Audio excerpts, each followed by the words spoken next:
tropezón no es caída y llega hoy de la mano de Ronnie Arias. Ronnie tiene una historia de vida tremenda, pero puntualmente una situación que en lo personal a mí me marcó. Yo lo escuchaba en la radio y lo escuchaba difónico, lo escuchaba mal y él estaba atravesando un cáncer y no dejó de trabajar nunca, siguió y no tenía miedo a morirse, tenía miedo de quedarse mudo. Esto pasa mucho cuando la herramienta de uno es el cuerpo, esa herramienta empieza a fallar y la actitud ahí tiene que predominar y seguir para adelante. En este caso es la historia de Ronnie. Seguramente que vos conoces a alguien, escúchala y fíjate si te sirve lo que él dice.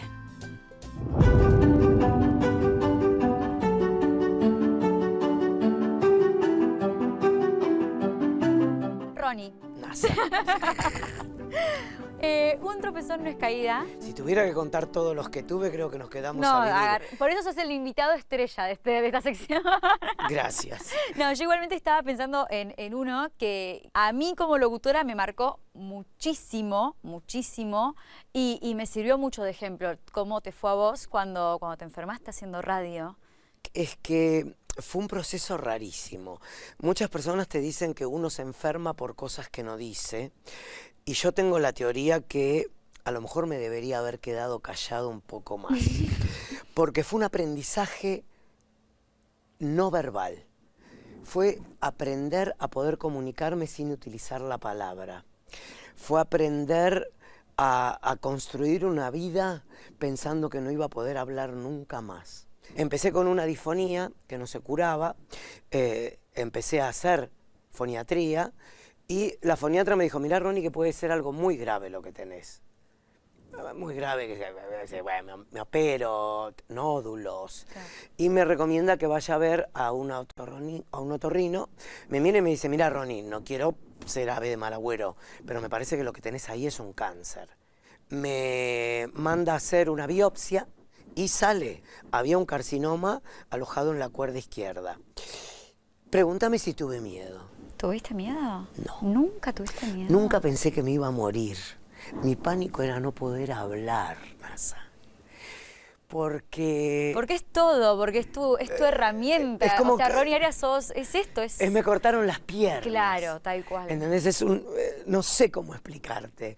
Y mentalmente... Era peor quedarte mudo que morirte. Exacto. Me daba más miedo no poder hablar que morirme. Y lo que me recomiendan los médicos a partir de ese momento es no hablar más.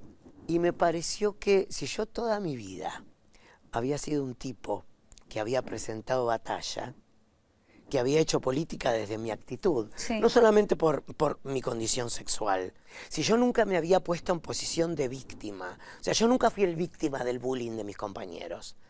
A mí no me hacían bullying por mariquita. No lo permitía. O sea, de alguna manera lo iba a vencer. Empecé a escribir, escribí un libro, escribía todo lo que pensaba y aparte escribía todo lo que tenía que decir. Y hay algo muy gracioso que parece que me levanté medio sonámbulo a hacer pis una noche. Imagínate que yo estaba mudo. Nada. Y que volví a la cama y que lo despierto a Pablo, mi marido, y en una voz muy bajita como de abuela, le digo, Pablo, vi a Buda en el baño. ¿Me estás cargando? Te lo juro por Dios. Se ve que la falopa que me daban era tan alucinógena, claro, que yo estaba en cualquier mundo, pero fue la primera vez. Fue lo primero que dijiste. Fue lo primero que dije, NASA. Después de haber estado casi un año sin fonar. Hablar. Nada. Le digo, Pablo, me parece que vi a Buda en el baño. Y fue la primera oración que dije. No, nunca pensé que me iba a morir, no. NASA. Nunca.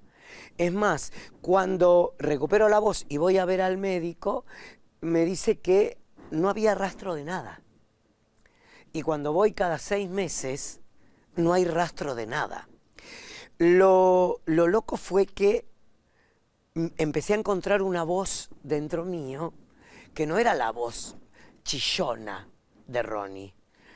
Si bien era Ronnie, era una voz mucho más aguardentosa, mucho más madura, mucho más pausada. Y si vos me preguntás, como fue lo primero que me dijiste, ¿qué aprendí? Aprendí a hablar. Parece un chiste. Después de más de 50 años viviendo, de hablar.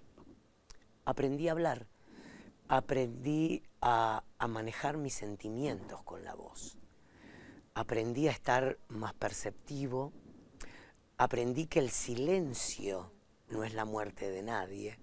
Creo que me convirtió en la persona que quería ser. Sí, pero siempre comunicarte. Es lo único que sé hacer. Creo que tengo 2 talentos, Nasa. Uno, la energía, y otro, contar cuentos. No sé si soy mejor o peor que nadie. Solo sé que te cuento algo y te engancho. Sí. Me gusta emocionar, me gusta contar lo que me pasa, me gusta contar las historias que no cierran, pero me parece que no me gusta ser víctima. No quiero estar en el lugar de la víctima. Y si vos en este momento estás en el lugar de la víctima, fíjate de qué manera podés salir, porque es un lugar donde no te corresponde y no tenés que estar. A mí me sirvió. Es lo único que te puedo decir. Mira que aprendió a hablar, ¿eh? ¿Cómo llega? Él aprendió a hablar y nosotros escuchándolo aprendemos a vivir. Gracias, Nasa, impecable, como siempre. Y hermosa la historia de él, y real, sí, capaz siguieron su carrera, lo conocen. Él no dejaba de hacer radio, él no quería dejar de expresarse, hasta casi mudo siguió. Por eso te digo, la pasó muy mal, pero eligió no ser víctima y costó muchísimo, pero hoy lo ves, es un hombre nuevo. Muy bien, gracias, Un Nasa. abrazo enorme Gracias para a Ronnie ustedes. desde acá.